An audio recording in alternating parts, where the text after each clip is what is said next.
हजरत जकरिया अलैहिस्सलाम के जमाने की बात है। उस वक्त हन्ना नाम की एक बहुत नेक औरत थी। उन्होंने जिंदगी का लंबा हिस्सा बिता दिया, लेकिन उनके यहाँ कोई औलाद नहीं हुई थी।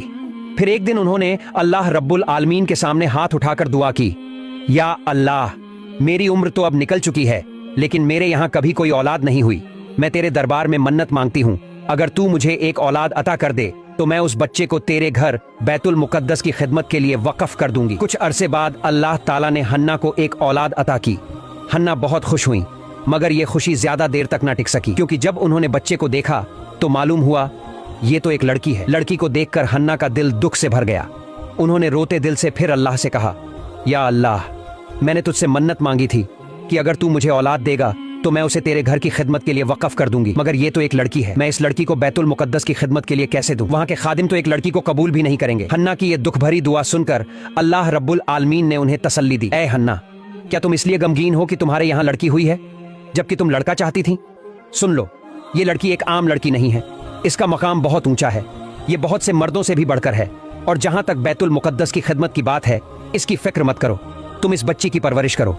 जब ये तैयार हो जाए तो इसे मेरे घर ले आना, मैं इसे जरूर कबूल करूंगा। अल्लाह की तरफ से ये तसल्ली पाकर हन्ना का दिल मुतमिन हो गया।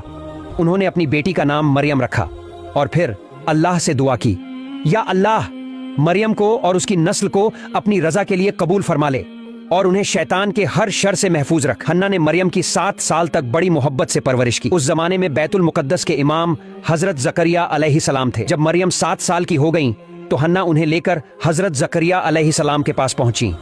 उन्होंने कहा, ए अल्लाह के नबी, मैंने मन्नत मानी थी कि अगर अल्लाह मुझे औलाद देगा तो मैं उसे अल्लाह के घर की खिदमत के लिए वक्फ करूंगी। बदकिस्मती से मेरे यहाँ एक लड़की हुई, लेकिन मैंने इसे प्यार से पाला है। आज मैं अपनी मन्नत पूरी करने आई हूँ।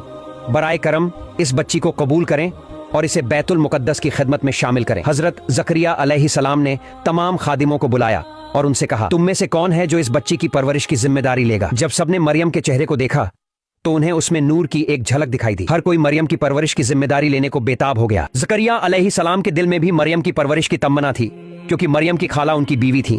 उन्होंने सबसे कहा, मेरी बीवी इस बच्ची की खाला है, इसलिए सबसे बेहतर यह होगा कि इसकी परवरिश मैं करूं। मगर बाकी खादिमों ने यह बात मानने से इनकार कर दिया।